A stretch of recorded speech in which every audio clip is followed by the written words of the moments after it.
Development Bill 2023 at second stage. The next is a government slot, and I'll take Deputy Paul McCall.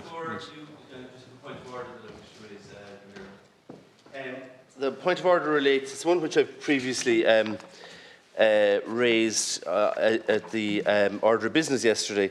It relates to Standing Order 175 of the Standing Orders relative to public business, the latest consolidation as of 16th September 2022.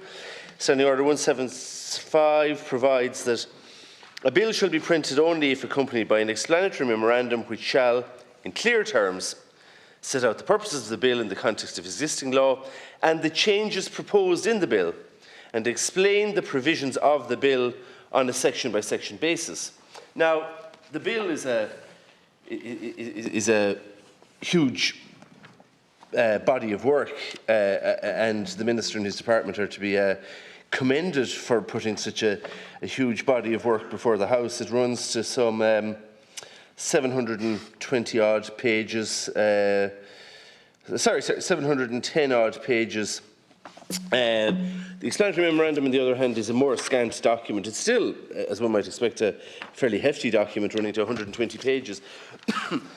But it is deficient in that it fails to comply with standing orders. And the standing order says that the bill shall not be printed. There's no discretion, there's no sort of opt-out. Now, of course, it's always open to the House to vote to suspend standing orders, but I'm not aware that anybody took a vote to suspend standing orders in the case of this bill. Now, and I want to give a particular example of how it's deficient. It's a generality, but I want to give an example. The Part 5 of the bill relates specifically to developments at Dublin Airport, something I'm sure that, and if you feel that you're, and it says this part restates, with minor modifications, the provisions inserted into the Act of 2000 by the Air Noise Dublin Airport Regulation Act 2019.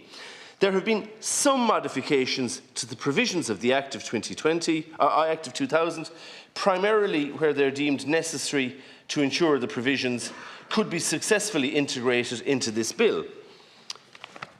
And then it goes on without actually saying what the modifications or changes are at all.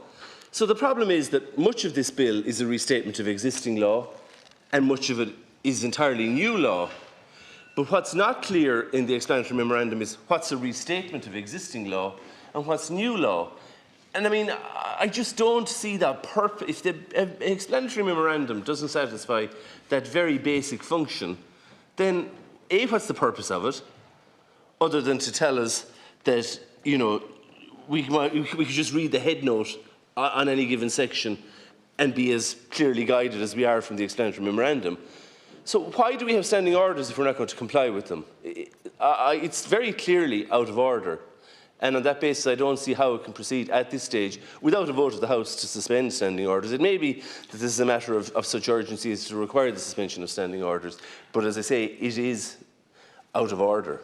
Yeah, I understand that you made the point yesterday on order of business. Yes, and the Minister... So the Count Corla had heard your arguments and clearly decided to proceed.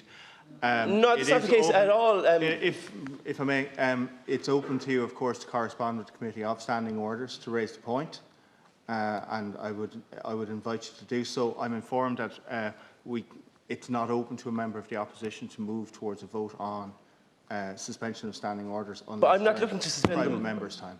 Okay, then if I may, Cahir, look, I'm not looking to suspend standing orders. I'm merely pointing out that nobody has moved, is open to the Minister if he wants to suspend standing orders. I'm not in any way looking, I'm actually seeking to vindicate standing orders and ensure that they're applied. Now, you're factually incorrect in stating that the Count Corla in any way ruled on this issue. It was to be referred, my clear recollection of it was that the Taoiseach undertook to refer the matter to the member in charge of the bill, who is the Minister Darragh O'Brien. So I don't know what Minister... It was the Count Corla who was in the chair at the time that you first raised the point on order of business yesterday. But he didn't pronounce on the objection. He made no order on the matter. So now I'm calling upon that an order needs to be made, a determination needs to be made on this, because it is very clearly in breach of standing orders. As I say, it is open to the government to suspend standing orders. I mean, they can do just about anything they can within the confines of the Constitution. But they haven't suspended standing orders, and this is very clearly in breach of standing orders. It's moreover bad legislative practice, bad administration, and all the rest of it. I mean, it would be useful, I think, if people understood clearly what they were debating. Ample opportunity to voice your concerns on the matter. I would return to the recommendation that you make representations to the committee. No, but you have to. No, but unless Cahir, look, you need to determine that this debate is in order or it's not in order. So, I mean, and if it is in order, you have to explain and give. I mean, there is a duty to give reasons. Generally, it applies here as well as everywhere else. Why this explanatory memorandum, which doesn't outline the modifications, merely states there are some modifications, how that complies with Standing Order 175 of the Standing Orders relative to public business. Well, Deputy, I'm going to make a ruling that the debate continue, a ruling of the Chair that the debate continue. And as I say, it's then open to the Deputy to make representations to the Committee of Standing Order on foot of that. But on what basis, how do you say, Cahir, that this explanatory memorandum complies with the Standing Orders? A ruling of the Chair can interpret standing orders, and I've thereby made my ruling. Right, so you interpret them to mean that a requirement.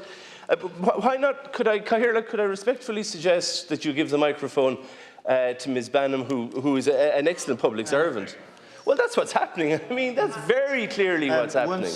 Once a Chair... But I mean, it's what's happening. Deputy, once the Chair has made a ruling, it's not open to a member to question the ruling of the Chair. But what is the ruling? That we will proceed with the debate. On what basis? On my interpretation standing. And on what basis do you say that these standing orders comply with Section 159? Now, again, I would invite you to give the microphone to Ms. Bannum. Deputy, it's not necessary for the Chair to explain the decision. No, of course, it's always necessary to give decisions. There's a duty to give reasons right across the board. I have given the decision. And again, Ms. Higgins may wish to come to your assistance, but I want to know how this complies with standing orders. There's been a ruling. There's been a recommendation. There's been ample opportunity. What's the recommendation? I've recommended that you write to the Committee of Standing Order. And I respectfully reject your recommendation. Thank you. I have made the ruling.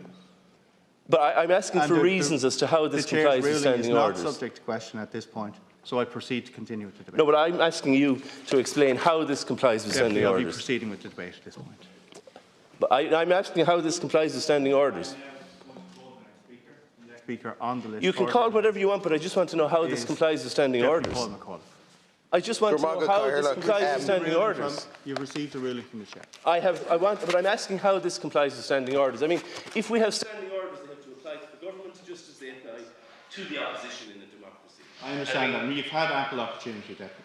You've received your ruling from the Chair. Explain how this explanatory memorandum complies with standing orders such that a debate can continue on this debate, on this particular bill at this moment in time without suspension of standing orders. Yeah, you've received a ruling from the Chair. As I said, if the Deputy is unhappy with that... I've received no reasons from the Chair.